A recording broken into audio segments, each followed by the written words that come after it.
طلعت في فيديو اكتر من مره زي كده بقول للناس يعني حاولوا تحافظوا على حاجتكم، تحافظوا على فلوسكم، تحافظوا على الشاشات عشان ما تتكلفوش.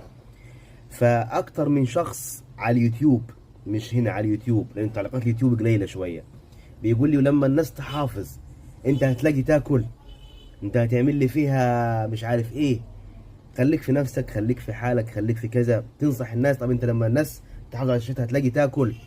اولا يعني ثم اولا انا رديت عليك هناك وهرد عليك هنا لانك برضه ليك اكتر من تعليق هنا عندي.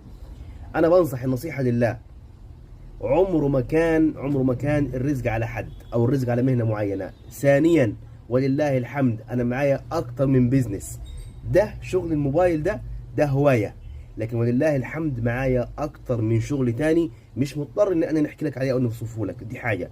حتى ولو الناس حافظت وبطلت ومحدش بقى بيصلح،